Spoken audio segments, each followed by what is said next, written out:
Diyos na lumikha ng langit at lupa, Diyos ng kagandahan, Diyos ng kabutihan, ang kanyang kaluwalhatian.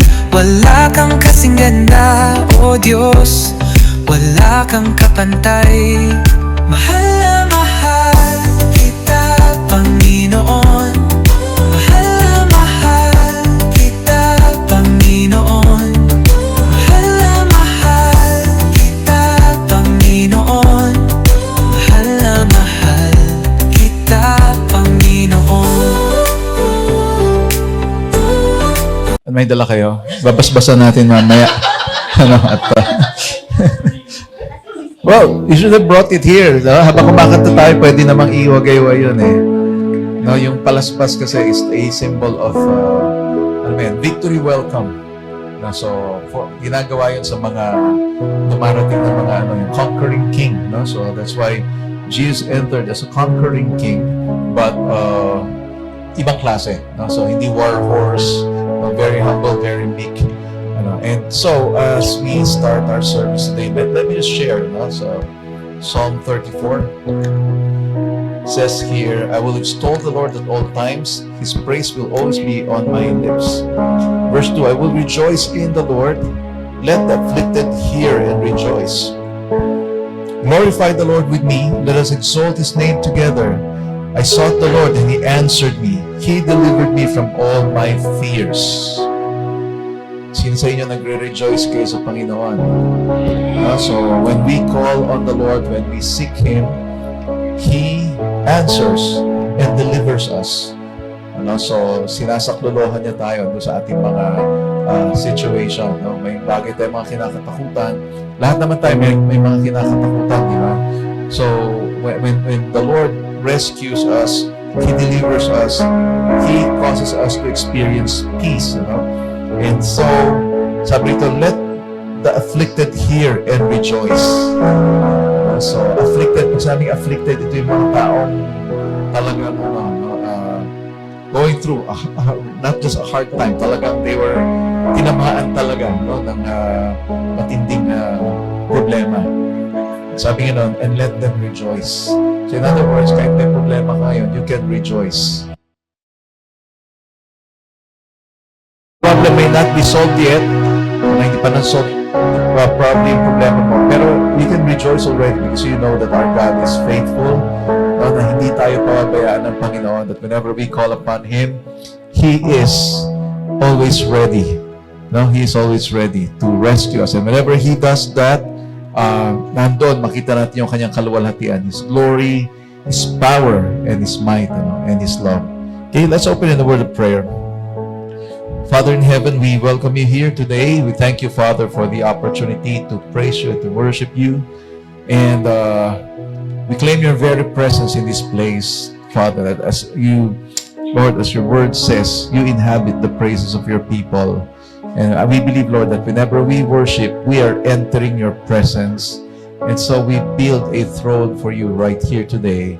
Figuratively, Lord God, with our worship, Lord, be enthroned and be glorified. Be pleased, Lord God, to hear the worship of your people, the voice of your people, and bless each one today, Lord. Thank you, Father. We honor you, Lord. In Jesus' name we pray. Amen. Amen. All right. Medyo malamig kanina, no? Makulimlim. Kala ko ulan eh. So good morning once again, and welcome to our service today. Today is Palm Sunday, as I mentioned a while ago, no? And although yung topic kasi natin ngayon is about the last words of Jesus, no? So we entitled our series, The Road to Resurrection. So, okay. So as I was saying, we are on the series entitled The Road to Resurrection. So next week, matatapos ang Holy Week. No, pero lalampas tayo sa ating Holy Week series kasi pang-5 week ngayon eh. No, this is the fifth Sunday. So there are 2 more words of Jesus, last words of Jesus that we'll be discussing. No, kaya after the Holy Week, meron pa tayong 2 pag-uusapan. And so we're actually talking about the words that Jesus uttered while He is on the cross. And kaya nga sa napag-usapan natin, makita natin na mahirap magsalita kapag nakapako ka, no? Sa cross. Kaya doon sa buong haba ng oras na yon, mula umaga, alas 9 hanggang alas 3, 7 lang yung nabagkas ni Jesus. Kasi nga naman, hindi naman pwede nakapako ka sa kipagkwentuhan ka. Or kaya ang dami mong sinasabi. Because what He experienced was that, as in talagang naiipit yung lungs niya dahil sa pagkakasabit niya. And that's why He uttered those 7 last words, which means these are really important words. Napaka-importanting salita. Ikaw naman pag mamamatay ka na, di ba? Hindi ka naman magsasalita ng mga walang kabuluhang bagay. Di ba? Wala ka ng time para mag-joke. Di ba? And then, therefore, these are serious words that He spoke, which still speaks to us. No? Nangungusap pa rin sa atin hanggang ngayon. And Jesus deliberately uttered those words so that it rings until eternity. Maririnig natin itong mga words na to. And these are messages not only for the people who were there, but these are messages for every generation that is about to come. So that we remember that there is something that has been done to us. Now, imagine mo yon, for every generation, madidiscover nila somebody already died for them. Somebody died for them. Diba? Parang ang hirap isipin na hindi ka pa nga pinapanganak, meron nang namatay para sa'yo. Diba? And that's why these are important messages that we need to share and spread. Because a lot of people, they don't care. Some they don't know. No, hindi nila alam. Pero for those people who heard, you can see that they don't care. Diba? So, hindi binibigyan ng importansya yung mga salitang ito. And yet, it is so important. It is so meaningful for our lives. Because when we look at it, doon nagkakaroon yung meaning yung buhay natin eh. Di ba? Well, you see, we can go through life. Start ng umaga, mag-breakfast ka, magbihis ka, pumasok sa trabaho, halikan mo yung asawa mo, isara mo yung pinto, malis ka, magtrabaho, babalik ka ng bahay, halikan mo uli yung misis mo, sara mo yung pinto, and then magpahinga ka na, matulog. And the next day, gising ka, mag-almusal, halikan mo yung asawa mo, sara mo yung pinto, tapos punta ka sa trabaho, pagbalik mo, halikan mo yung misis mo, sara mo yung pinto, kain ka, matulog ka. Hindi ba nakaka-bore yung ganong klaseng buhay? Diba? Yung kiss your wife, slam the door, and go to work. Kiss your wife, slam the door, and go to work. Bandang huli, baliktad na. Kiss the door, slam the wife, and go to work. Kasi sobra ka ng Diba? Sobra nang na-engross no sa routine ng araw-araw. No? So, and life is not, hindi pa ito lahat yung nakikita natin tungkol sa buhay. There's a lot more to life than this. Kasi hindi natin nakikita yung spiritual world. Hindi natin nakikita yung spiritual world. So nakita natin ang magagandang mukha ng ating mga kapatid dito, pero hindi mo rin nakita yung mga mapapangit na mukha ng demonyo na pakalat-kalat sa paligid natin ngayon. Di ba? Nagsisimba din yung mga yan. Okay, nasa simbahan din sila. Di mo nga alam, baka katabi mo ngayon dyan eh. Baka kaya bakante ang upuan na yan, ni-reserve na yan ng mga Well, they all come to church. The mga witches, mga mangkukulam sa America, they will attend church. No, hindi naman sila nakikinig ng sermon. Ang ginagawa nila, sinusumpa nila yung pastor. They cast spells ng mga sumpa doon sa church. In fact, there was a church that was cursed. No? So doon sa church na yun, walang nagkakaanak. There was a curse of barrenness in that church until they discovered it and they warfare. So lumaban sila, they cut the curse, and once the curse was cut, nagkaroon na ng mga nagkaanak, breakthroughs. Dito sa atin, wala namang curse nung hindi nakakapag-asawa. Wala naman Asan na yung single natin? Ay, wala. Lumabas pala. So, Na-break na yon kasi nagpakasal si JP eh. Sa tagal ng panahon eh, no? I mean, the thing is, Jesus died on the cross to break curses. And that's why, as a church today, hindi natin deserve yung mga curses na yon. No, in your family, there might be curses that has to be broken. Ano, kung may mga nakita kang pattern sa pamilya mo na kailangan basagin, kaya mong basagin yon because of what Jesus did. Ano, so merong pattern ng pagkakasakit, merong pattern ng hindi nabubuntis. Paano ba yan? Paano sila dumadami? Ano?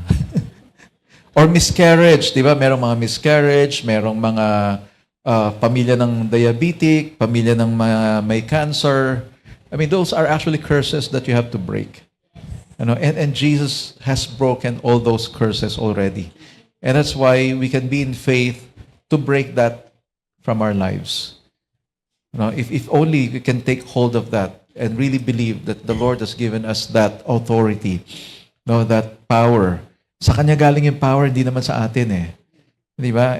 But you have to identify what are those things that you have to break in your life. No? Yung mga kailangan maputol sa buhay natin.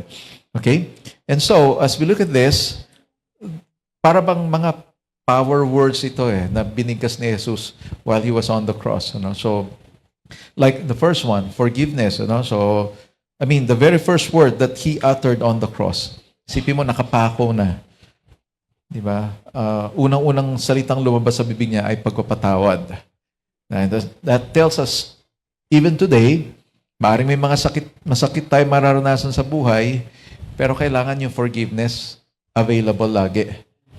Di ba? So no matter how painful that is, because hindi ko alam kung meron pang mas lalala dun sa pain na naramdaman ni Jesus habang nasa krus siya. Or even before the cross. Diba, yung hagupit, no? Yung actually yung flogging and then scourging. That's already very painful. No, and yet in the middle of it all, He uttered a prayer of forgiveness for the people. And that teaches us today, no, kahit anong maranasan mo, it is more beneficial, it is better to forgive than to harbor hatred and resentment and bitterness to people. Diba? Because in the long run, ikaw din ang talo eh. Diba? When you harbor bitterness, yung talagang inaalagaan mo pa talaga yung sama ng loob mo eh. No? Dinidiligan mo araw-araw, tinitrim mo, ano, excited ka, kinukwento mo lagi sa mga tao.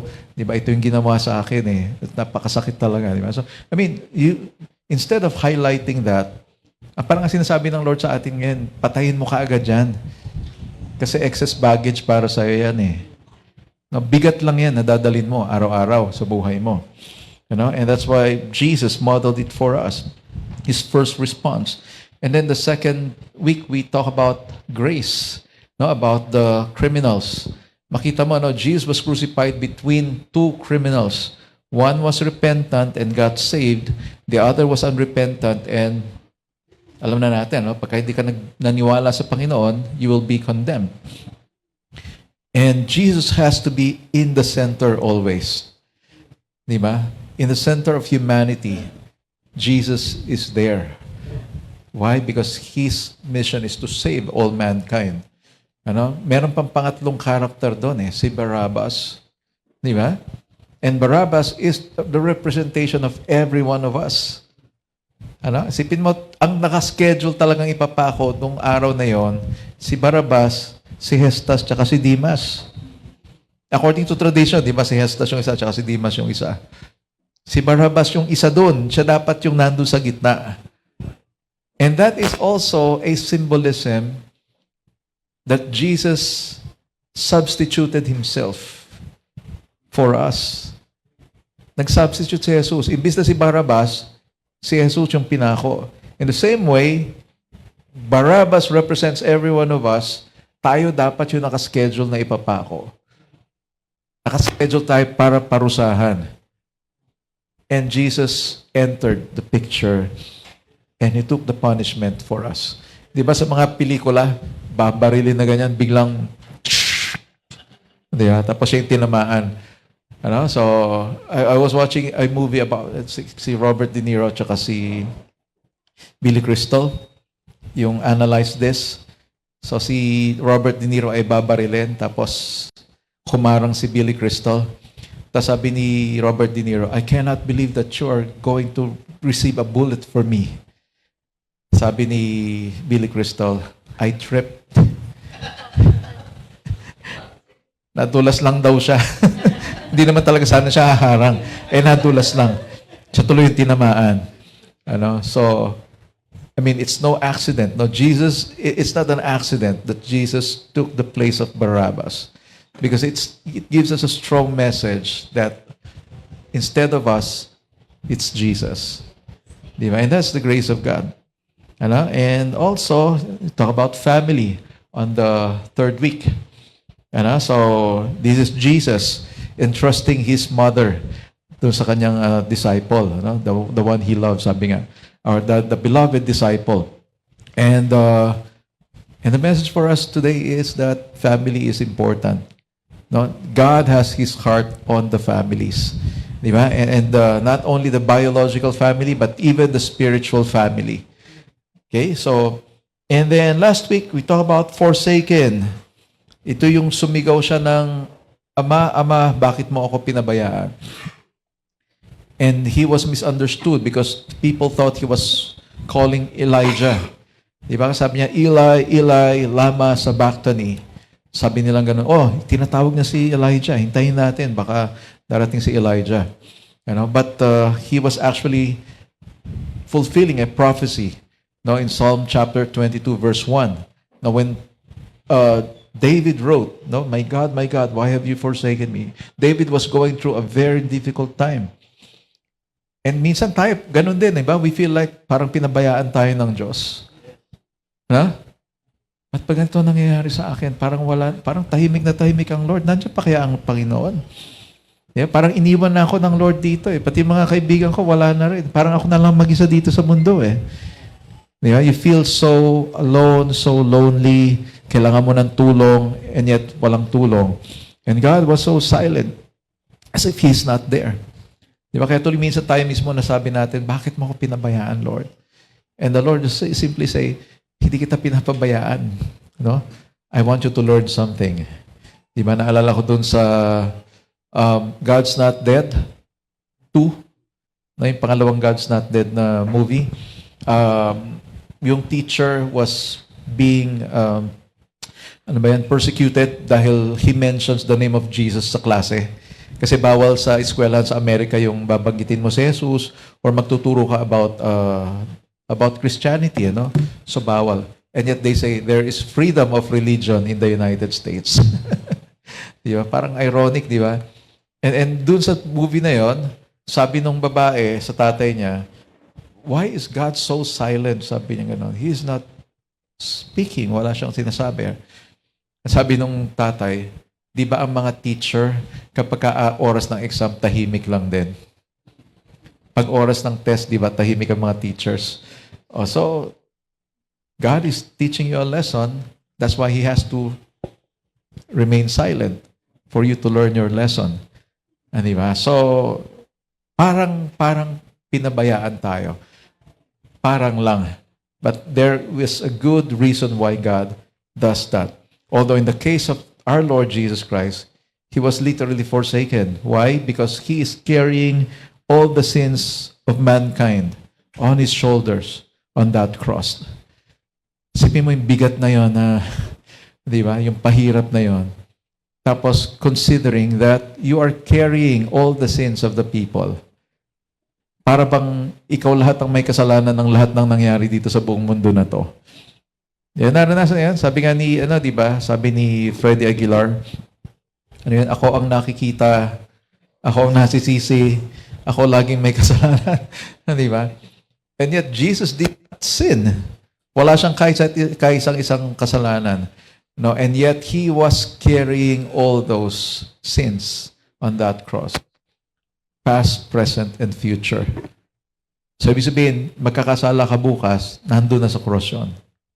Kaya lang, you have to appropriate it. You have to, sabi nga, yung mga iba, pinatawad ba talaga ako ng Diyos? Yes, pinatawad ka. Bakit hindi ko nararanasan? Hindi ka lumalapit sa Panginoon eh. Wala ka naman kasing relasyon sa Kanya eh. Paano mo mararanasan yung pagpapatawad niya? Hindi ka lalapit, hindi mo tatanggapin, di ba? So, pinatawad ka na ng matagal na, ikaw guilty ka pa rin, ayaw mong lumapit, and lalo mo pang sinasabi na hindi ko nararanasan yung kapatawaran ng Lord. Well, you never experience that if you are far from Him. No, you need to call upon the Lord. And so today, let's talk about this word, I thirst. So hindi muna tayo mag-usap ngayon tungkol sa triumphal entry, para hindi maputol yung ating pinag-aaralan. So, can we all stand up right now and let's look at the scripture in John chapter 19, 28 to 29. Okay, it says here, after this, Jesus, knowing that all was now finished, said, to fulfill the scripture, I thirst. A jar full of sour wine stood there, so they put a sponge full of the sour wine on a hyssop branch and held it to his mouth. Let me read the Tagalog version. Alam ni Jesus na tapos na ang misyon niya. At para matupad ang nakasulat sa kasulatan, sinabi niya, nauuhaw ako.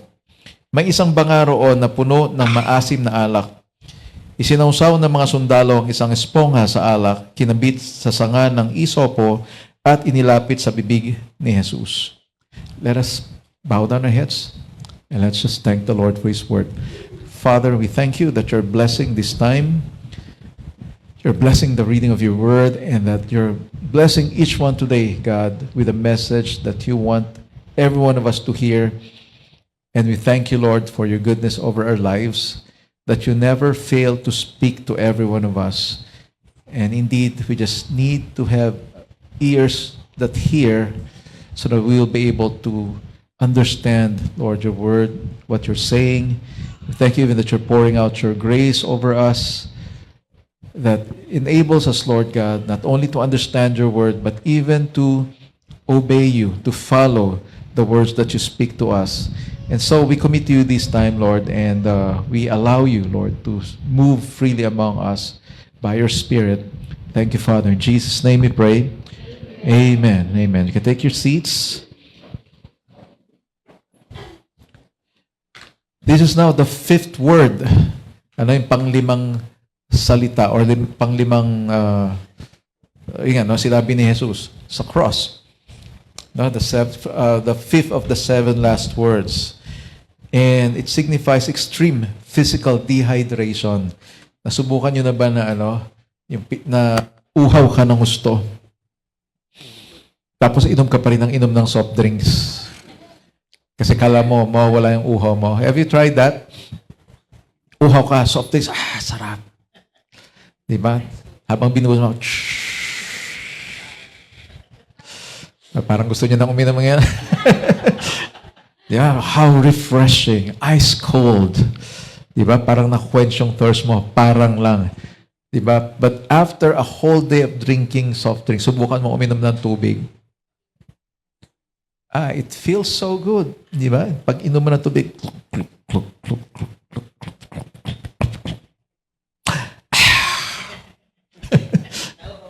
tawa ko bigla. Nasa may tubig ko. Diba? I mean, even if you drink a lot of soft drinks, nothing quench better than water. Diba? Kasi nasubukan ko yun dati, nag-work ako. Ayokong uminom ng tubig sa labas. Kasi hindi pa uso yung, nahalata naman yung edad tuloy, no? Hindi pa kasi uso yung bottled water noon. Wala pang mga bottled water. So I drink soft drinks pag nasa labas. Diba? And I noticed, pagdating ko ng bahay, pagkakain na ako sa gabi, at sarap ng tubig. Sabi ko, hindi talaga na-quench yung uhaw ko dun sa soft drinks. Dun sa whole day na yon. And when I drank water, alam mo yun, doon ko naramdaman na na-refresh talaga yung katawan ko. Although may time na masarap talaga ang soft drinks, lalo kumakain ka, di ba?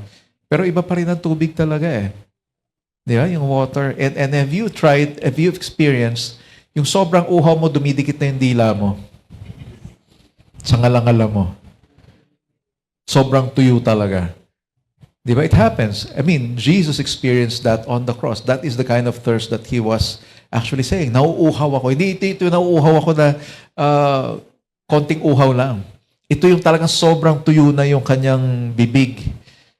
Yung labi, yung dila. Sabi nga, dumidikit na doon sa kanyang ngalangala yung kanyang dila. And mas lalo nang mahirap magsalita. Di ba? Hindi ka na nga makapagsalita dahil walang hangin yung baga. You have to pull yourself to get some air, and pag hatak mo at pagkuha mo ng hangin, lalong natutuyo yung lalamunan mo. That's what he was experiencing. And then sisigaw ka ng, my God, why have you forsaken me? Ang haba nun. Dumidikit sa ngalangala mo yung dila mo. How can you speak? Di ba? So I tell you, yung pagkakapako ni Jesus sa krus talagang hindi siya madali. Hindi siya madali. It was, para bang hindi mo alam kung ano yung mararamdaman mo eh. Halo-halo eh. Diba? May nakatusok na tinik sa ulo mo. Walang balat yung likod mo. Kumakayod pa rin sa kahoy. Tapos nakatusok yung pako sa kamay mo. Tapos doon sa dalawang paa mo. Tapos yun nga, may nangungutya pa. Diba? May nangahamak pa sa'yo. I mean, these are all pressures coming from different directions. Diba? And if you have experienced that sa buhay natin, maaaring hindi literal, but it seems like pressures are coming from different directions from in our lives. Diba? Walang tumaas ang kuryente, tumaas ang gasolina, tumaas ang mga grocery items, tumaas ang gasol, ang sahod, hindi tumaas. O pati BP, tumaas din. Nagtaasan lahat. Ako lang yata hindi tumataas talaga eh. Yun ang part na yun ang hindi talaga, kumbaga yun ang pinaka-stable eh. Yung height, hindi na nadadagdagan. And sometimes it happens, nag-away pa kayong mag-asawa. Di ba? Tapos ang gulo ng bahay, ng mga aso. Di na. Ang hirap-hirap na nga ng buhay, nagdagdag ka pa ng aso.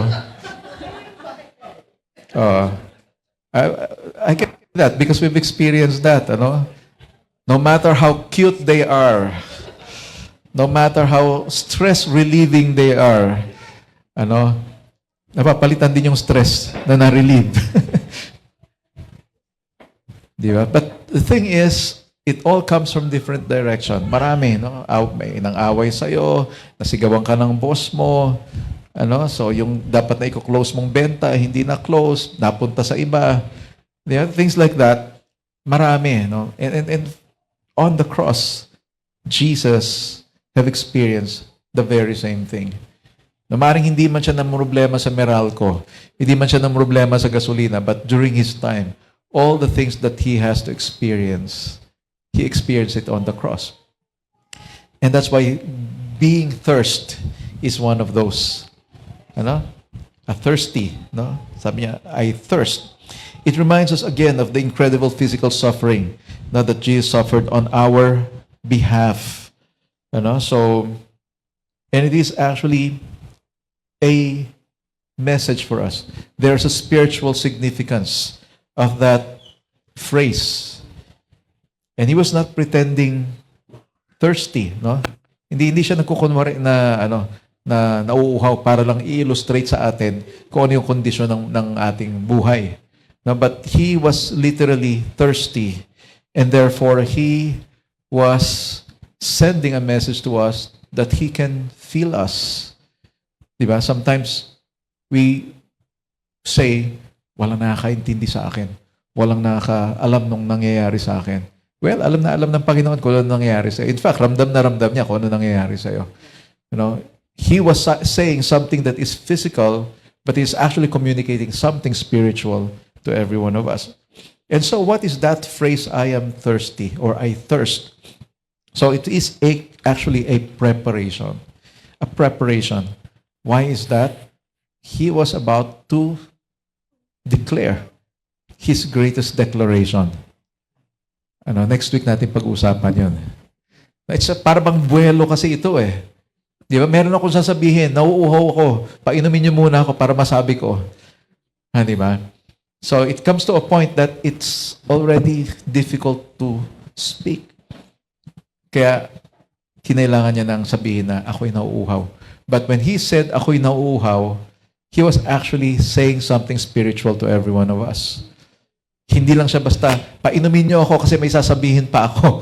No, hindi yun yung ibig sabihin nun. But he was actually preparing for the best. For the greatest declaration that he is about to declare. Which we will talk about next week. Kaya balik kayo next week. Binitin pa, And so again, yung binasa natin kasi kanina, after this, Jesus, knowing that all was now finished, tapos na. No, it's about the end coming nearer and nearer. Diba? So, kung pwede lang kantahin, and now, the end is near, and so I thirst. And, so, para bang he was trying to build up, trying to, alam mo yun, yung nag-iipon ng lakas. And so, for the scripture to be fulfilled, to fulfill the scripture. So, alam na ni Jesus at that point. Because he came for such a mission. He knew that his great work, his life, his death on the cross, these are about to be fulfilled. And then, therefore, he made preparation to yield his life. Now, it's actually a preparation to, alam mo yun, for the impending, upcoming death. Now, because 2 more words and it is all finished. Diba, isa sa mga sasabihin niya, it is finished. And then, isa pa sa sasabihin niya is, into your hands, I commend my spirit. Diba? So, may 2 last words pa tayo. But then, the word, it is finished, so powerful. So powerful. So, in the early part of his ordeal, yung unang part ng pagkakapako niya, di ba merong inoffer sa kanya na wine? No, that is nandiyan ba sa wala, hindi ko pala nailagay. Mark 15:23. You can just read that. No, inofferan siya nung wine. And that wine is actually a pain-numbing drink. Kumbaga sa para siyang anesthesia. No, pag ininom mo siya, mamamanhid yung katawan. Para hindi niya masyadong maramdaman yung gagawin sa kanya. Pero grabe naman yun. Hinagupit na ng todo. Di ba saka palang binigyan ng pampamanhid? Kasi mas masakit nga naman yung pagkakapako sa krus. And guess what? He refused that. Hindi niya tinanggap yung wine na yon. Why? Because he has to experience the full extent of the pain that he has to experience on that cross. Di ba? Hindi nga kagaya ngayon. No? Hindi naman sa inahamak ko yung mga nagpapapako. Di ba may mga nagpapapako ngayon? Sa Pampanga, marami. Balita ko, bago yung pako, pinapahiran ng alcohol ba yun? Bago siya ipako. Di ba kasi nga baka matetano, ma-infection. Di ba? So, well, parang pag-iisipin mo, I mean, i-re-enact mo yung ginawa ng Panginoon. Napakalayo naman. Actually, yung ginamit na pako doon, ganito kahaba eh. Di ba? Kung nakakita kayo ng pako doon sa riles ng tren, ganun. Ganyan kalaki. Pag sa akin din lagay yun, wasak yung aking, yung wrist ko eh. So, ibig sabihin, malaking tao si Jesus. Malaking tao siya. Pag ginamit sa akin yung mapuputol tong yung wrist ko eh. Di ba dito raw pinako yun eh. And that was a big nail. At hindi siya rounded, square. Parang tent peg. 'Di ba? It's very painful. And Jesus refused the drink. Diba? Kasi yung purpose ng drink na yon para mamanhid. And he was actually saying, I want to experience the full extent of the pain that this brings. Kung ililigtas ko kayo, todo ko na to. I'm going to experience everything, the worst that this is going to bring. No? So everything that had happened is actually a fulfillment of what was spoken in the past. Now, si King David, yung mga psalmists, they didn't have an idea that what they were writing as songs, di ba yung psalms kasi, ano yan, yung mga songs yan eh. Di ba? Expressing their feelings or kung ano yung nararanasan nila. And when they expressed that, they didn't have any idea that what they were writing is actually going to be quoted hundreds of years after they wrote that. And Jesus started saying some of those. Di ba kaya nga sinabi ni Jesus na, my God, why have you forsaken me? David actually wrote that in Psalm chapter 22, verse 1. And when David was going through a very difficult time, sobrang hirap, we know what he's gone through. Alam niyo yung story ni David, right? I mean, from a mighty general, a giant slaying warrior, he became a fugitive. Diba? So, hinanting siya, ang dami niya mga naranasan, and it's like all his enemies are coming from different directions. And he was able to, he said to God, my God, why have you forsaken me? Little did he know that the Lord Jesus will use the very same words while he was hanging on the cross. So, ano yung mga words na yun? So, again, the experience of thirst was not a random effect of the fall, but it had a specific purpose in the scripture. And that is to fulfill what was written. Psalm 22:15 says, ayan, yung mga sinulat ni David, my strength is dried up like a potsherd, and my tongue sticks to my jaws. Ay, kaya sabi ko kanina, di ba? You lay me in the dust of death. Ang aking kalakasan ay natuyo na parang tigang na lupa, at ang aking dila ay dumidikit sa aking ngalangala. O Panginoon, pinabayaan niyo ako sa lupa na parang isang patay. That's David. And Jesus spoke it and fulfilled that. Psalm 69, 1-3. Save me, O God, for the waters have come up to my neck. I sink in deep mire where there is no foothold. I have come into deep waters, and the flood sweeps over me. I am weary with my crying out. My throat is parched. My eyes grow dim with waiting for my God. O Diyos, iligtas niyo ako dahil para akong isang taong malapit ng malunod. Tila lulubog na ako sa malalim na putik at walang matutungtungan. Para akong nasa laot at tinatabunan ng mga alon. Pagod na ako sa paghingi ng tulong at masakit na ang aking lalamunan.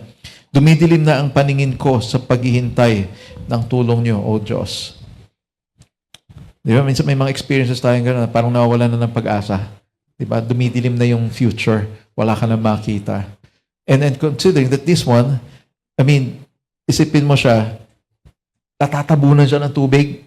Ang daming tubig, and yet his tongue is dry. Tuyo na yung kanyang lalamunan. Psalm 69, 20-21. Reproaches have broken my heart so that I am in despair. I look for pity, but there was none. And for comforters, but I found none. They gave me poison for food, and for my thirst, they gave me sour wine to drink. How would they know that this will happen hundreds of years after? Di ba? Let me read the Tagalog version. Nasaktan ako sa kanilang panghihiya sa akin. Sounds familiar? Di ba? At sumama ang loob ko. Naghintay ako ng may dadamay at aaliw sa akin, ngunit wala ni isa man. Nilagyan nila ng laso ng aking pagkain at nang ako'y mauhaw, binigyan nila ako ng suka. It was the exact picture of what Jesus was going through, telling us that Jesus experienced what any human being can experience and more. Di ba? Kaya hindi mo pwedeng sabihin sa Panginoon na, Panginoon, Diyos ka naman kasi, kayang-kaya mo lahat, ako ay tao lang. Di ba? Yung lagi natin palus, no, pasensya na, tao lang. Sagot naman ni Lord sa'yo, pasensya ka na rin, naging tao din ako noon eh. Naging tao din ako noon. Ano? Kulang na lang sabihin ng Panginoon sa atin, ano? Yung naranasan mo, wala sa katiting nung naranasan ko. But it's not about, alam mo yun, proving who's better, sino mas malakas, sino mas mahina. What God is simply saying is, I have experienced the worst. The worst that you will experience, I have experienced it. So don't tell me I don't understand. No, kasi naiintindihan tayo ng Panginoon eh. Isipin mo, si David, he's been experiencing these things, description nung kanyang sitwasyon, nung panahon na yon, and Jesus was actually experiencing that on the cross.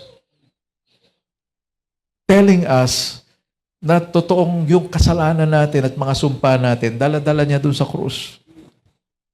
No? So Jesus fulfilled these prophecies on the cross. He accepted the sour wine.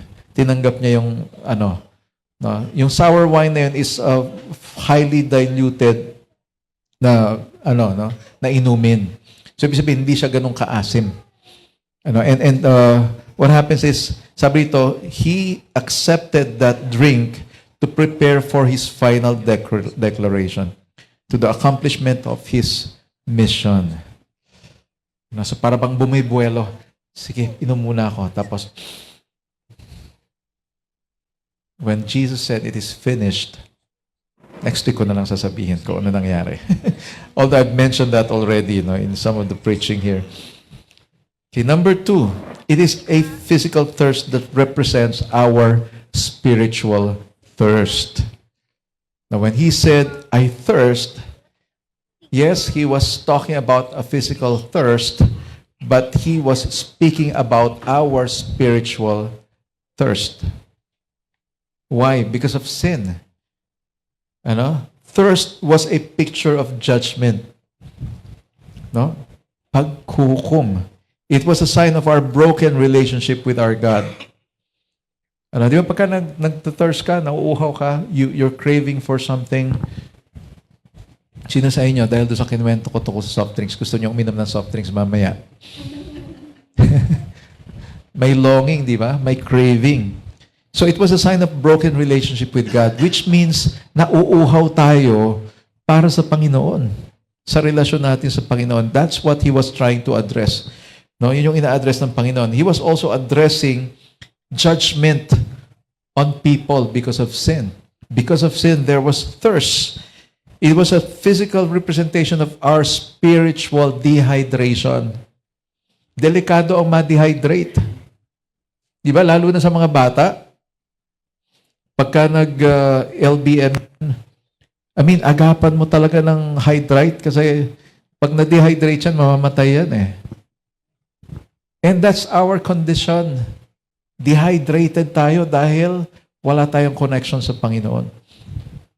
And eventually, we will die. Eventually, we will die. Kaya pagka nilalagnat ka, di ba, nadi-dehydrate ka rin. Because of your high temperature. Mataas ang temperature ng katawan mo, nag-evaporate yung tubig mo. And so what happens? Sumasakit yung ulo mo. Di ba? Umuubo ka, masakit yung ulo mo. You've experienced that. Kaya kapag mataas ang fever mo, kailangan mag-hydrate ka rin eh. Ako lang matigas ang ulo na ayaw uminom ng hydrate. Hindi kasi masarap. Di ba? Maasin, maalat na matamis. Di mo maintindihan, di ba? Kaya sabi ko, buko na lang. Buko na lang. Tapos kailangan ng yung mga electrolytes, di ba? Kakain na lang ako saging, tsaka yung mga sodium, potassium, di ba? So, well, anyway, that's part of the hydration eh. Di ba? Mamamatay ka pagka dehydrated ka. And so, in a spiritual sense, ganun din. Pag matagal tayong wala sa Panginoon, our spirit gets dehydrated that eventually we die. So it is a spiritual death that is being talked about here. Now, to understand this point, let's look at what happened, di ba? We know in Genesis, di ba, nung nilikha ang tao, everything has been in order. Na-prepare na ng Lord lahat. Di ba? Maganda yung garden, di ba? Merong river. Everything was provided for them until they sinned.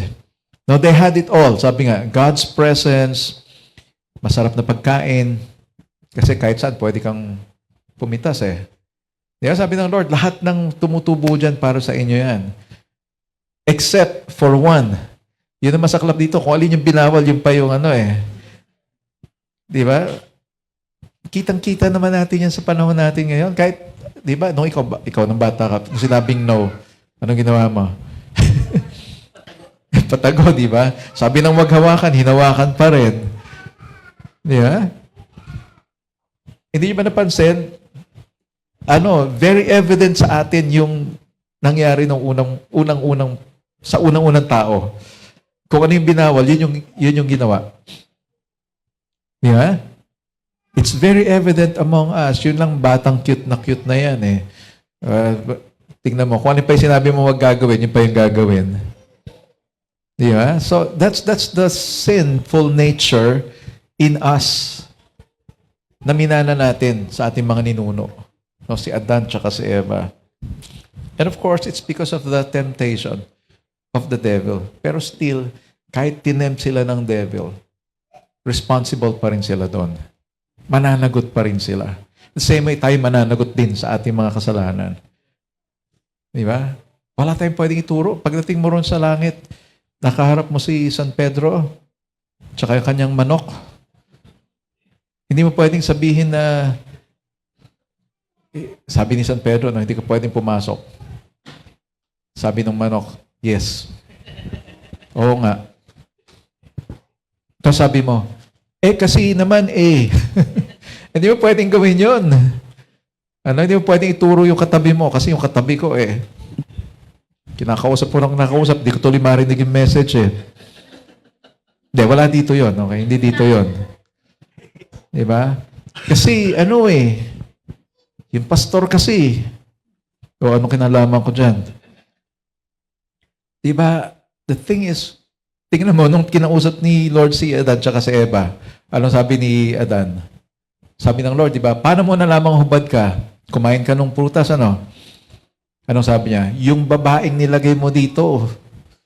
So, dalawa ang tinuturo niya. Si Lord tsaka yung babae.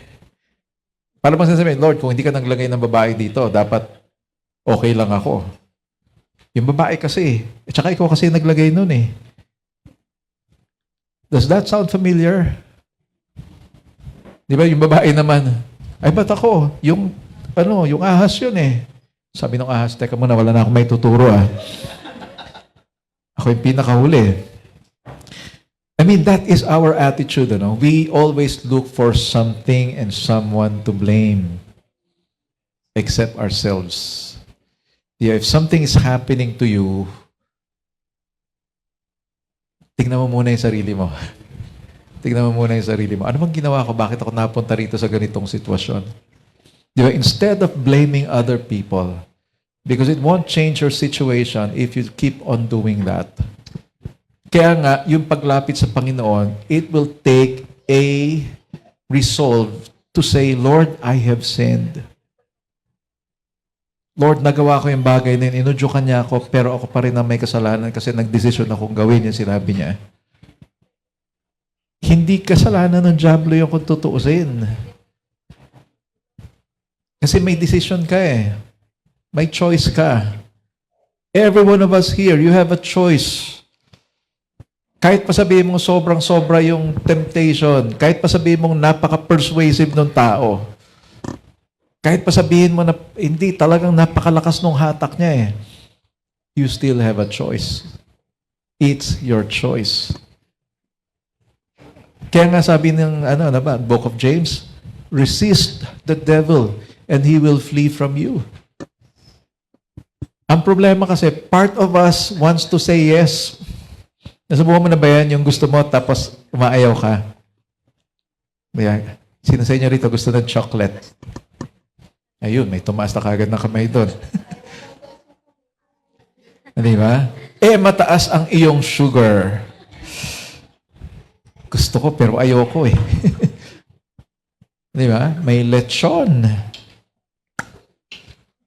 Di ba? Malutong yung balat. Tikim lang. O, ayan, nakita mo, di ba? May mga reasoning, di ba? May gamot naman, di ba? May pineapple juice, pwede naman mag-exercise.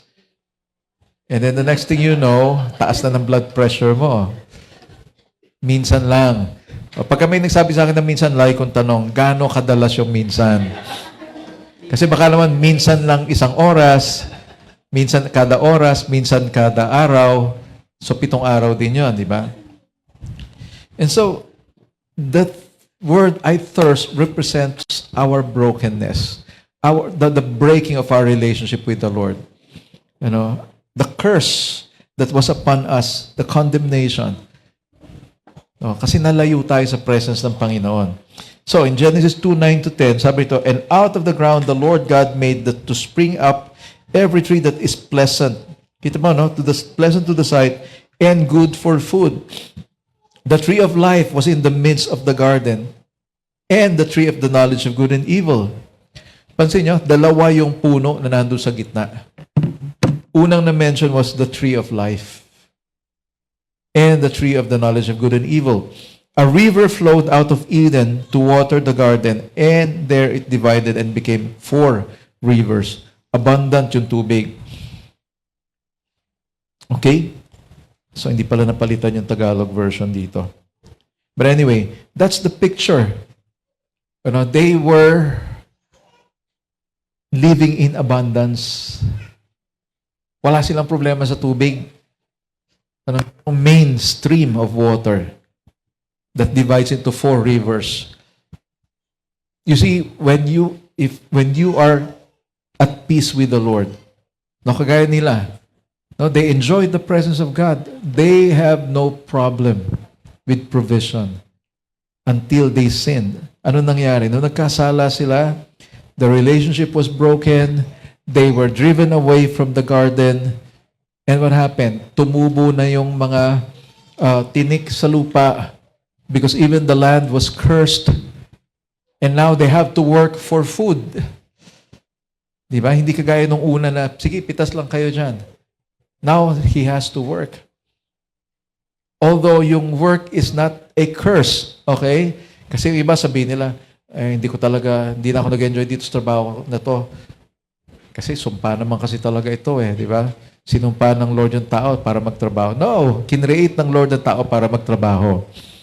Because even before the curse, meron ng trabaho si Lord para doon sa tao. No, sabi nga ng Bible, there was no one to work the garden. Kaya ang unang trabaho dati, hardinero Di ba? Kasi doon sila sa garden. Paalagaan nila yung garden. And they enjoyed what was in the garden. And all of it were lost because of sin. One wrong decision. You can just imagine how many of our, alam mo yan, yung mga bagay na pinapangarap mo na hindi matutuloy because of wrong decisions. I'm sure every one of us here wants a good life.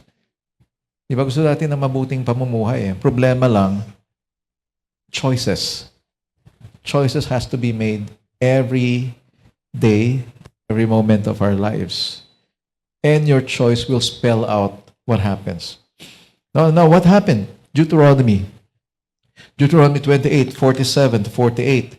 Because you did not serve the Lord your God with joyfulness and gladness of heart, because of the abundance of all things, therefore you shall serve your enemies whom the Lord will send against you, in hunger and thirst, in nakedness and lacking everything, and he will put a yoke of iron on your neck until he has destroyed you. Tagalogin natin. Dahil hindi kayo naglingkod ng may kaligayahan at kagalakan sa Panginoon na inyong Diyos, sa panahon ng inyong kasaganaan, ibibigay niya kayo sa mga kamay na ipinadala niya kaaway na pinadala niya sa inyo at maglilingkod kayo sa kanila.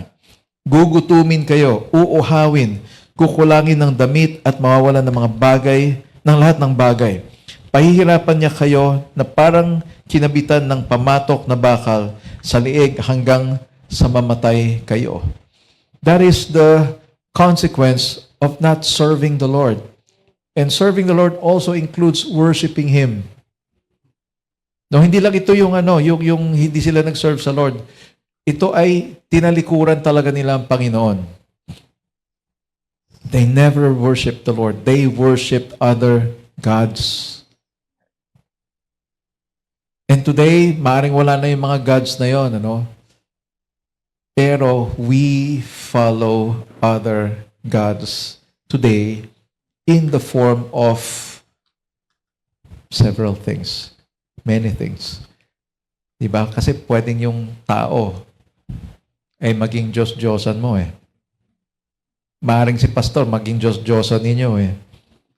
Diba? Baka nga mamaya ako lang pala sinusundan nyo, hindi pala si Lord eh. Diba? Kaya pagkatuloy may hindi na kayo nagustuhan sa akin, ayaw nyo na sa church.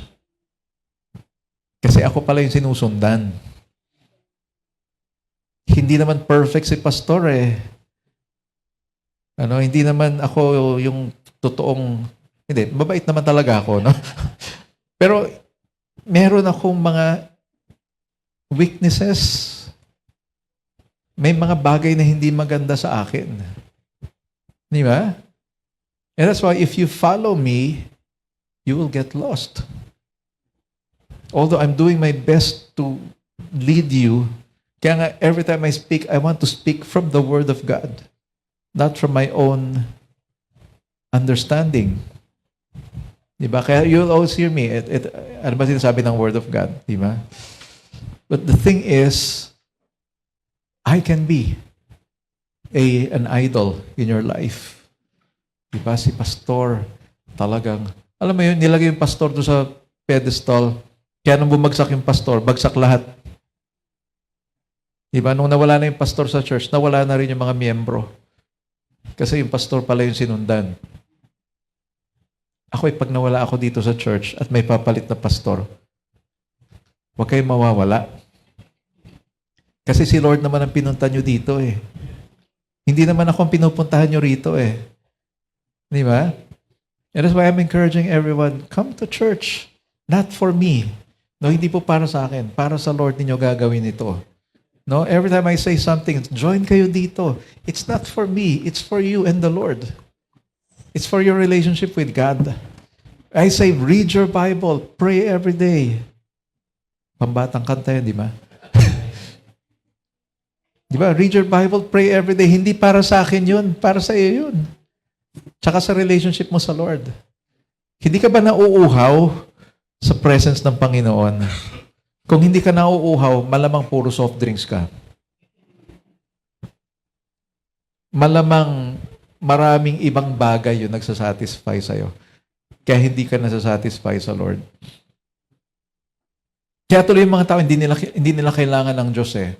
Why? Kasi marami silang substitute. May pera ako, maganda ako, matalino ako, marami akong kaibigan. Tingnan natin pag nawala yung pera mo, kung marami ka pang kaibigan. Yeah? What are you holding on to? Ano yung mga bagay na nagbibigay ng security sa'yo? I tell you, all these things that give you security here on earth, they are all temporary. Mawawala yan eh. And what happens? You will find out, hindi pala ito lahat na nakakasatisfy. Yeah? May mga bagay na bago sa buhay mo, excited ka, masaya ka, pero pag tagal-tagal, wala na rin eh. Di ba? Nagtanong nga ako noon eh, can you remember the experience of having your first cellphone na may camera? Di ba? Kasi dati ang cellphone, pindot-pindot lang, di ba? Tapos may ibang hugis pa. May hugis safeguard, may hugis, yung pangalso. Di ba? Ngayon, may camera pa. Di ba?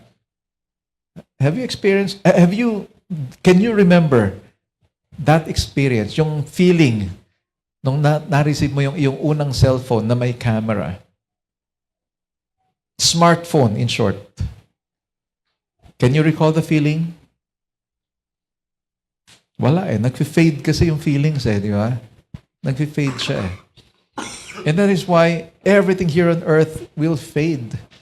No, kahit pa sabihin mong meron ka nito, meron ka niyan, I tell you, after some time, mawawala din yung feelings. That's why faith is more important. No? That's why even when you first experience coming to church, or your first experience giving your life to the Lord, ako, naalala ko na talagang I felt so light, ang gaan-gaan ng pakiramdam. Hindi ko alam kung bakit parang ang saya-saya ko. And yet, and then I realized, nag-pray nga pala ako nung gabi. I surrendered my life to the Lord. But then the feeling is no more there. Di ba? Habang tumatagal ka sa buhay Kristiyano, makita mo, hindi pala ganun kadali ito. Hindi pala lahat ay masayang tunay. Di ba? Kakinakanta natin yun, di ba? Ang buhay ng Kristiyano ay masayang tunay. No, yun, di ba? Meron pang huhu. Di ba? Masayang tunay. Oo, sa umpisa, masayang tunay. Pero habang lumalaki ka, hindi na siya ganun kasaya. Same way, yung baby saan na yung baby? Nawala. Lumabas. Di ba masaya yung baby? Why? Kasi ngangawa lang siya ng konti, ayan na yung nanay, andyan na yung tatay. Di ba? Lahat nung kailangan niya nandun. O di ba nung bagong Kristiyano ka rin, lahat ng pinagpipray mo parang nasasagot lahat? It's because you are a young Christian, a baby Christian. Pero habang tumatagal, hindi ka na nagiging baby. I mean, 50 years old, baby ka pa rin. Pabebe. Di ba? Nag-grow kasi, nagmamature tayo. And di ba habang nagmamature ka physically, sa ating pamilya, di ba? Sasabihin ng magulang, oy, magligpit ka na ng hinigaan mo. Laki-laki mo na. Di ba? Ba't parang may mga tinamaan yata ako? Di ba? Sasabihin ng magulang mo, oy, ligpit mo naman yung kinainan mo. O yung hinubad mo naman, lagay mo doon sa tamang lagayan. Di ba? Nauutusan ka na ngayon. Unlike before, parang ikaw yung sentro ng universe. Lahat ay cute na cute sa'yo. Lahat, pag tinignan ka, nakangiti lahat. Di ba? Nginingitian ka, binabati ka. Eh ngayon, dumalaki ka na, wala nang bumabati sa'yo. Sa church, ganun din, di ba? Uy, nung bago ako, namaga yung braso ko kasi lahat kumakamay eh. Tapos hindi ko malaman kung sinong papansinin ko kasi lahat sila pinapansin ako. Di ba? Ang saya-saya nito experience na to. Pero bakit ngayon? Wala nang namamansin sa akin. Dumating ako, nag-hi ako, di man lang ako pinansin. Yeah? Why? It's because you are maturing. Nag-grow ka na eh. Nag-grow ka na. Ikaw na ngayon yung mamamansin. Ikaw na ngayon yung mangungumusta. Diba? Nung baby ka, cute na cute ka pa talaga. And everybody is right there to your rescue. Pero kung nag-uumpisa ka ng lumakad, of course, you will have the freedom to walk. Di ba yung mga batang maliit nga, pag tuwan-tuwa tayo pag nag-umpisa ng lumakad. Tapos pag natuto ng lumakad, doon tayo naiinis. Kasi kung saan-saan pumupunta eh. Di ba? And so, what I'm trying to say here is this. Yung mga Israelites, they have all they had, they can get. No? Binigay ng Lord lahat sa kanila, and yet they turn their backs to the Lord. And so that's what happened. Ano sabi yan? Gugutumin kayo, uuhawin kayo. And that's why, habang lumalaki ka sa buhay Kristiyano, you should be responsible for your actions, for your decisions. Take heed of the lessons that you can get from this. Diba? Kasi kung tumatagal ka tapos hindi ka natututo, hindi ka nag-grow, it doesn't look good. Di ba? It doesn't look good. Yung isang tao na malaki na, tapos batang isip, bonjing, atoti bonjing. Di ba? Hindi na siya cute eh. Laki-laki. Ang laki-laki, tapos atoti bonjing. Ikaw, tino ka? Ano palalan mo? Hindi na siya cute. Nakakatawa lang. Pagtatawa lang ka. Ha? Oo nga, di ba? So, ato tibonjing, ikaw tino ka. Di ba? Oy, ang puno, ang daming tanga ng puno. Ayun, tanga, tanga. Nasasabi ko lang yung word na yun pagka may puno. Pero pag tao na usapan, di ko masasabi yun. Di ba yung tanga ng puno? Cute. Kung maliit, pero kung malaki yung nagsasalita, hindi na siya cute. I feel ridiculous. Parang nahihiya tuloy ako. Hindi ba nakakahiya yung laki mo na, tanda mo na, tapos sabihin ng mga tao, parang wala ka naman natutunan, parang hindi ka naman nagpa-mature. Bata ka pa rin mag-isip. Di ba? And so, we need to really mature. Paano tayo mag-mature? When we take heed of the Word of God. Kung kaya mong sundan yung mga bagay na mahirap sundan or imposibleng sundan, doon ka nag-grow. Yeah? You read your Bible. Ayoko nang ulit-ulitin. Forgiveness. Di ba? Paulit-ulit lang tayo. Eh, sinabi naman ng Bible yan, di ba? Forgive. Or else you will not be forgiven. Yeah? Your Father has forgiven you. Therefore, you forgive one another. So, wala namang talinhaga doon, di ba? Love your neighbor. Including your enemy, who is also your neighbor. Di ba? Paano ka nagmamature kapag kaya mo nang gawin yung mga bagay na yon? Paano ka nagmamature? Pag nadidevelop na yung love. Love. Ano meron dun sa love? Yan, ulitin natin, di ba? Joy, peace, patience, kindness, goodness, gentleness, faithfulness, and self-control. Na-develop na ba sa iyo ang faithfulness? Alam niyo ba yung salitang faithful? Pag sinabing faithful, reliable ka, maaasahan ka. Pag sinabing faithful, totoo ka. Kung ano yung sinabi mo, gagawin mo talaga. Di ba? When you say you are, what? Kind? Mabait ka ba talaga? Ako hindi. Pero, dinidevelop pa ni Lord. Ano na? Sa church lang mabait. Totoo yan. Pag nasa church, mabait. Pag uwi ng bahay, tumutubo ang sungay. May sungay pa, no? O kaya sabi, hypocrite ang mga tao sa church eh. But we are all works in progress. Di ba hindi pa fully develop eh? Di ba nagmamature pa? Pero at least nagmature. Di ba may na-develop na patience, may na-develop na self-control, may na-develop na kabaitan, kabutihan. That is maturing. Okay? And so, all of it are not, kumbaga hindi siya posible kung hiwalay tayo sa Lord. And that's why, again, Jesus was addressing our spiritual dehydration. I hope you are fully hydrated. Or I hope you're hydrated if not fully hydrated. Kahit pa paano man lang meron tayong connection sa Panginoon. Kasi yung taong walang connection sa Panginoon, tuyong-tuyo na yun. Tuyong-tuyo na yun. Kaya wala siyang pakialam sa mga bagay tungkol sa Panginoon.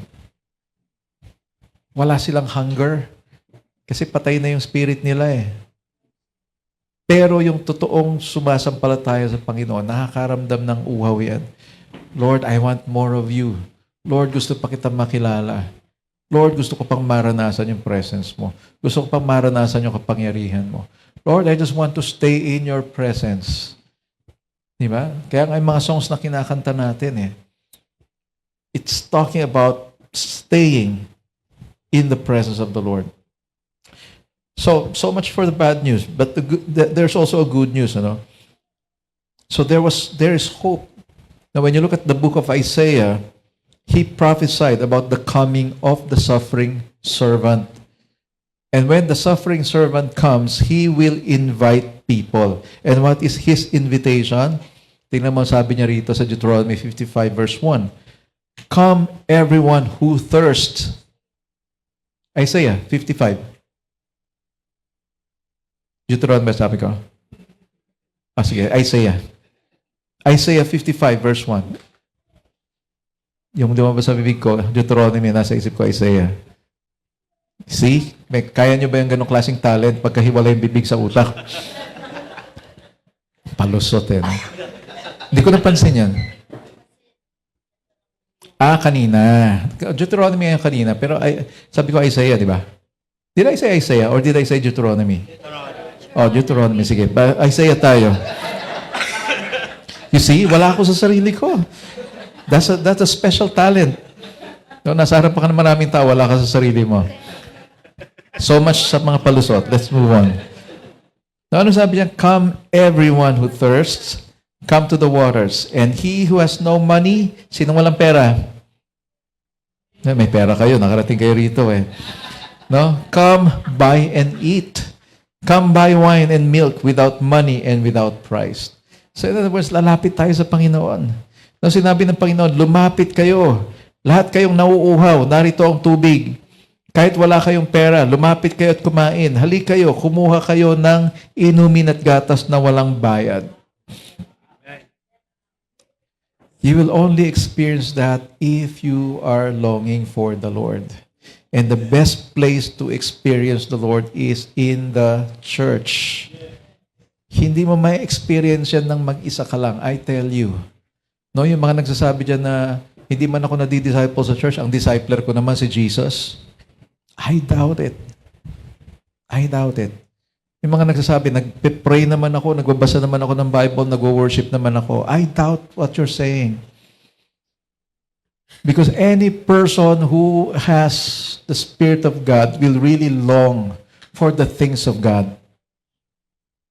Reading your Bible, praying and worshiping in your home is not enough. Let me tell you that. Okay, kasi, pasensya lang kayo kasi I hear that from time to time. Tigilan na po natin yung mga alibis natin. Tigilan na po natin yung mga palusot natin. Ano? I'm not trying to say hindi ka totoong Kristiyano, but what I'm trying to say to you is, if you love God, you want more. If you love God, you will not be satisfied with what you're doing right now.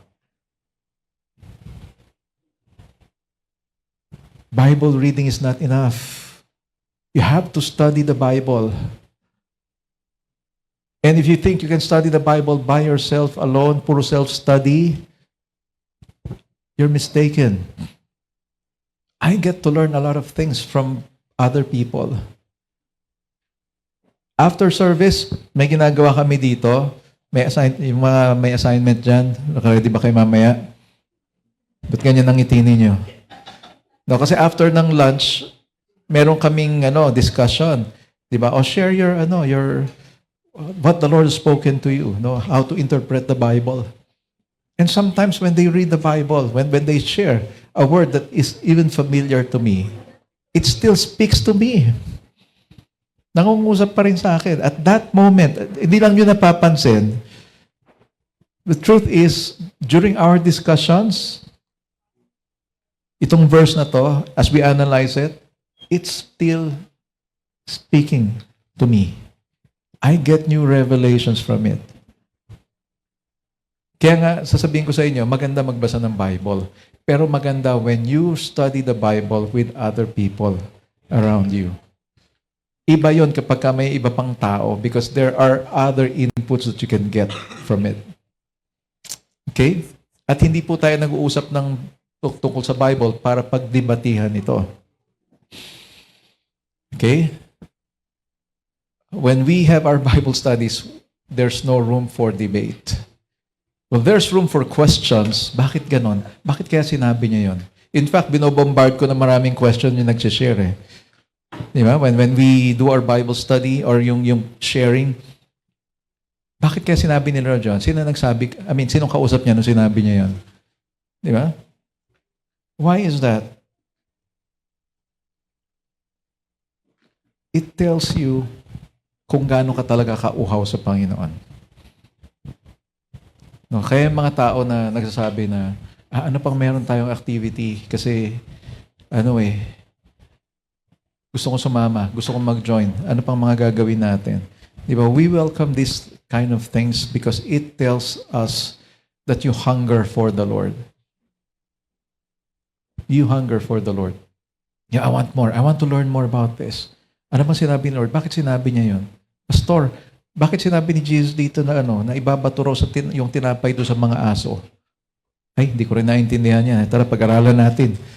Yeah, minsan may mga hindi ako naintindihan din. So we have to study that.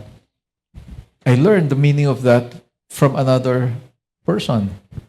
Diba? Nung first time ko nabasa yun, hindi ko siya naintindihan, nilampasan ko. Pero at least binasa ko. Pero next time around, somebody was talking about it. Sabi niya, si Jesus, isipin mo, tinawag niyang aso yung babae. Why? Because the Syrophoenician are actually the dogs of, aso lang ang tingin sa kanila ng mga Israelites. The Gentiles. Kaya sabi ni Jesus, hindi tama na kukunin ko yung tinapay ng mga anak tapos itatapon ko rin sa mga aso. And then the lady said, Lord, di ba yung mga aso nga pag may nalaglag sa table, nakakakain sila. And the Lord was amazed. He was not trying to put down the person.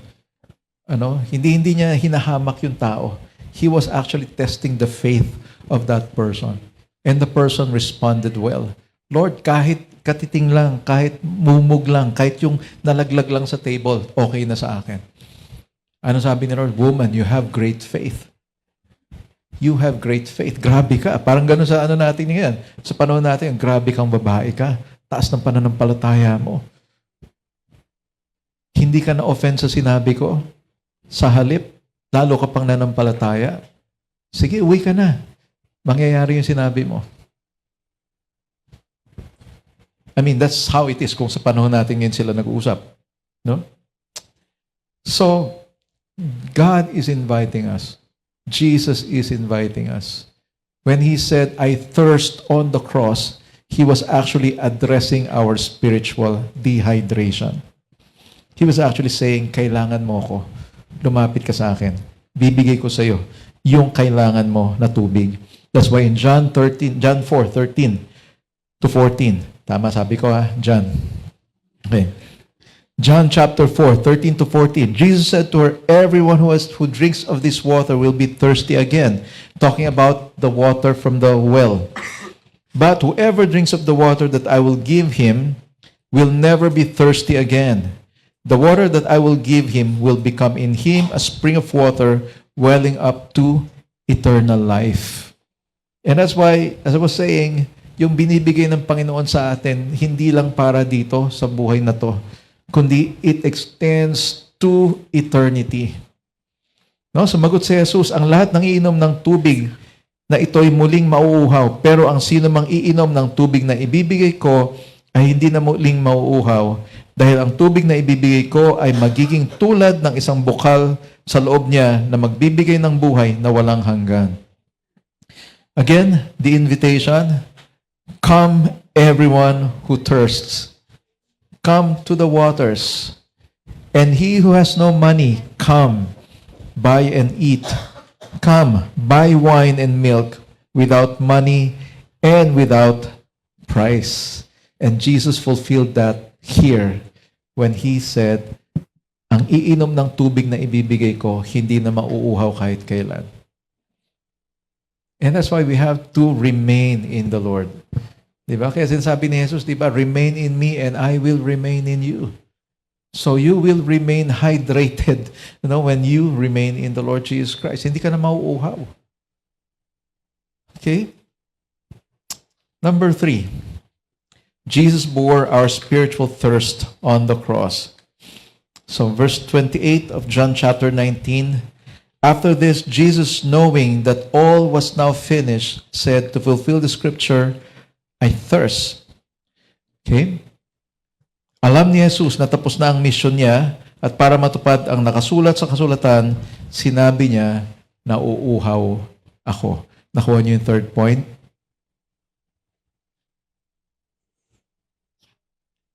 Tiniis ni Jesus, no, yung spiritual thirst natin on that cross. In other words, inaddress niya.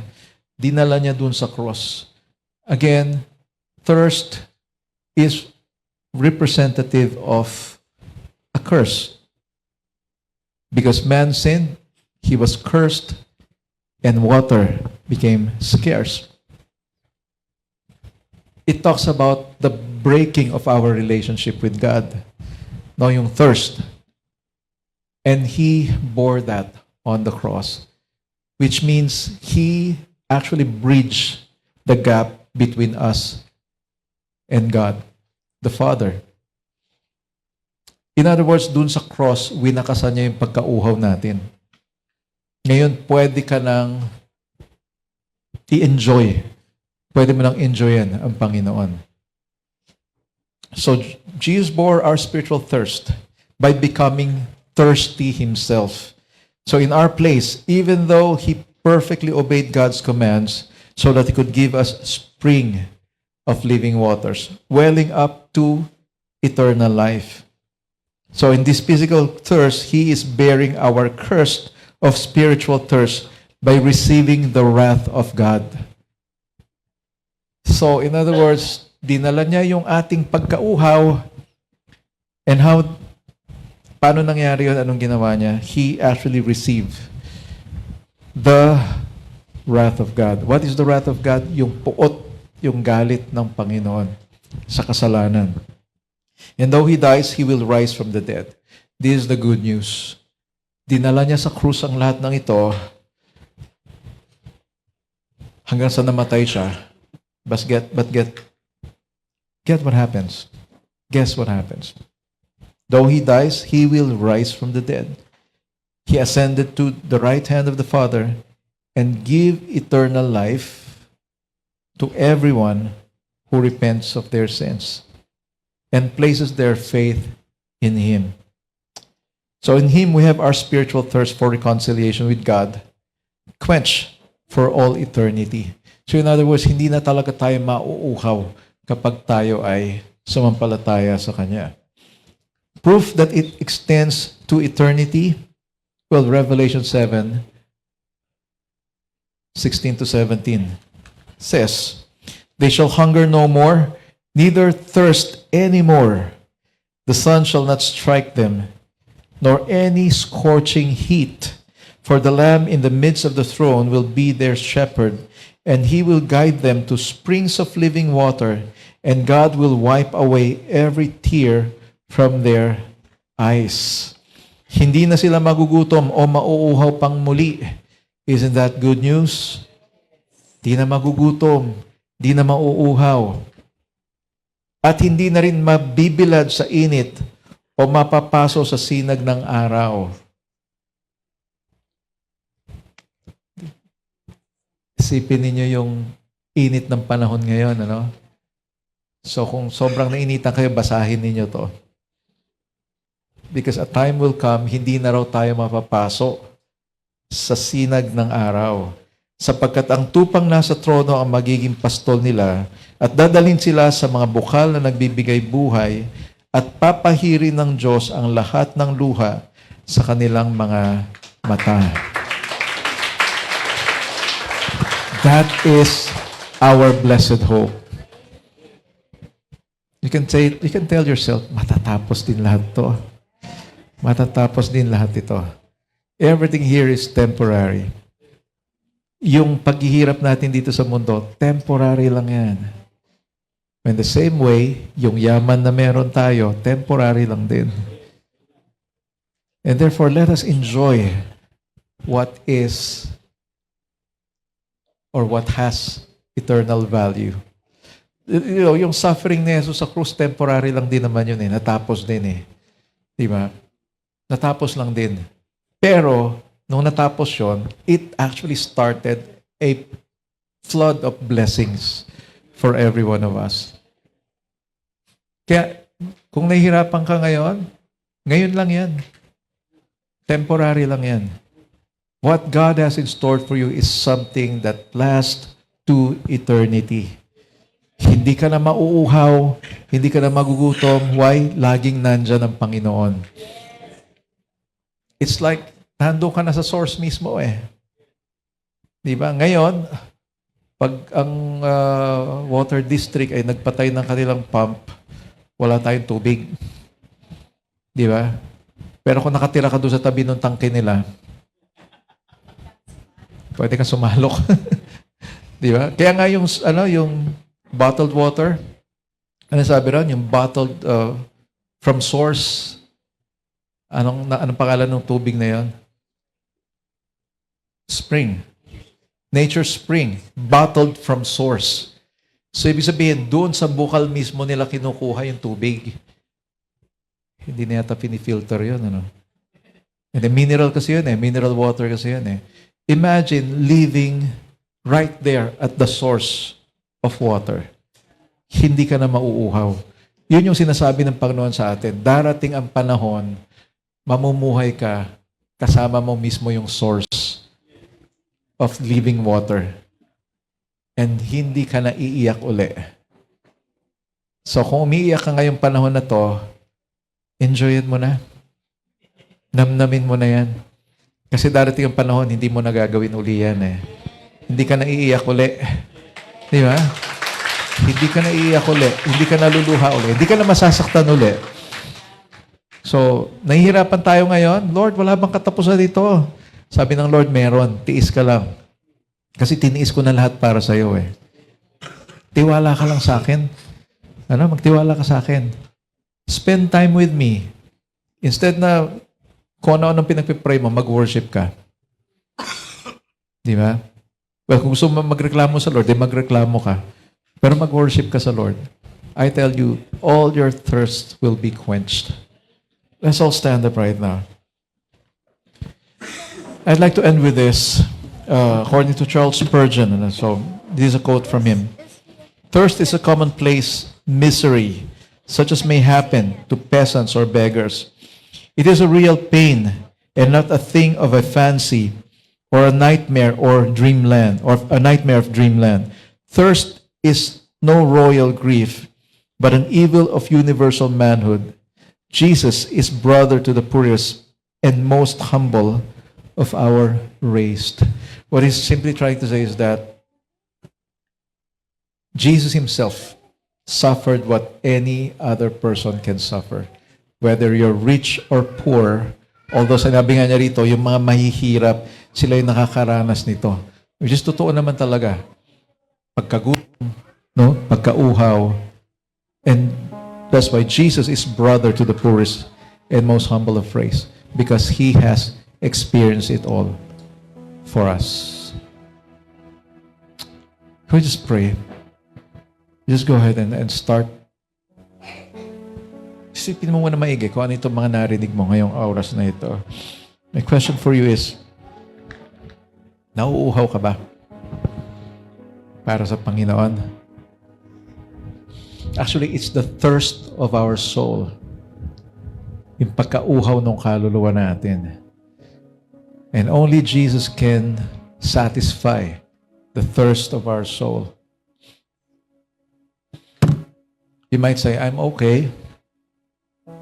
But spiritually, how are you? How are you? Nakakaranas ka ba ng pagkauhaw para sa Panginoon?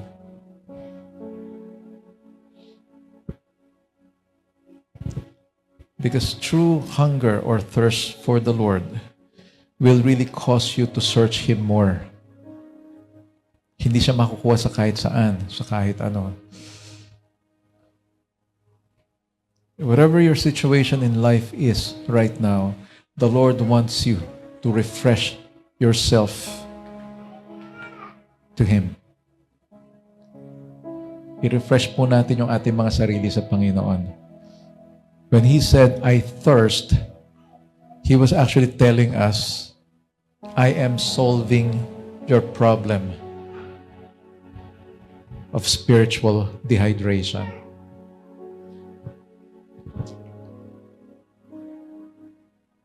Probably some of us here, sobrang busy ka na eh. Sobrang dami mo nang ginagawa eh. Kumusta naman kayo ni Lord? It is so easy for us to be distracted about so many things. In fact,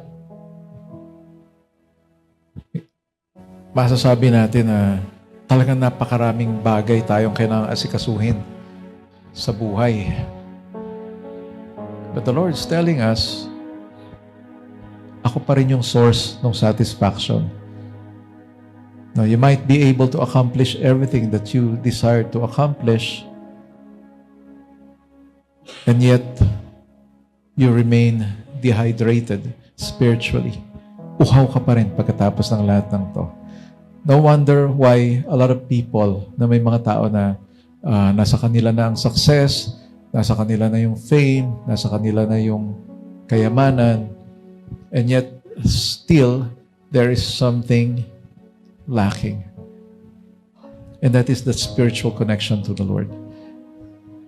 And again, Jesus said, if you drink the water that He is going to give, you will no longer be thirsty for the rest of your life.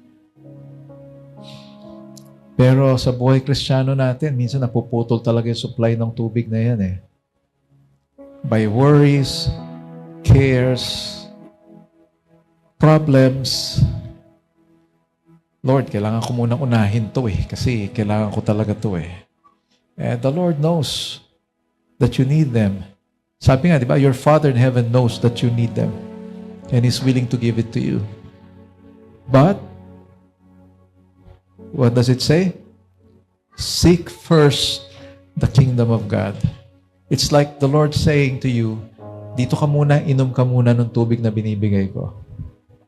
That's why He even said, come to me all you who are weary, who are burdened, and I'm going to give you rest. And part of that rest is refreshing us with that living water that He gives us. So how are you today? What are your cares? What are your concerns? In the midst of all this, are you still receiving the water, the living water of God? So, if not, then pray. Pray to the Lord. If we have to ask for forgiveness, then ask God for forgiveness. Lord, natabunan nung dami nung gawain eh. Natabunan nung mga concerns ko. Yung aking time para sa'yo.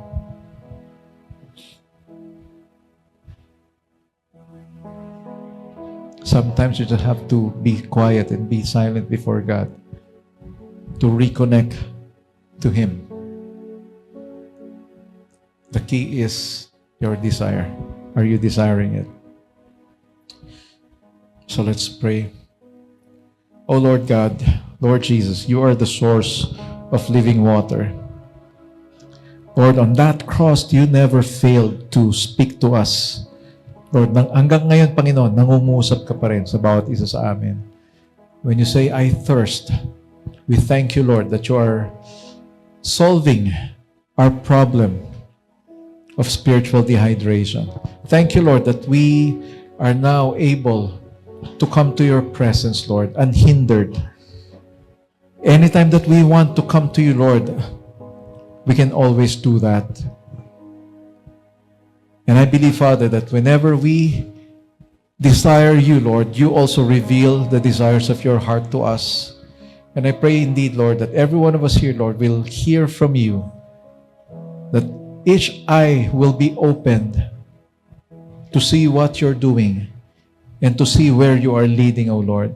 And I pray, Father, that when it becomes clear, may you see your people, may you see every one of us ready to do your will, ready to step into the path that you are calling us to step into.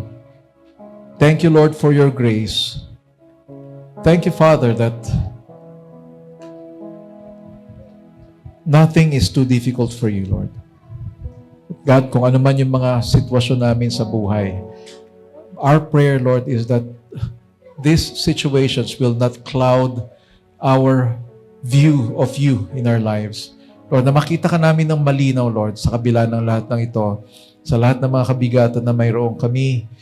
Lord, help us to identify yung pagkauhaw namin sa iyo, Lord God. Lord, we acknowledge that nothing will satisfy. Nothing here on earth will satisfy. Only you, Lord Jesus, can satisfy our souls. And so we submit everything to you today.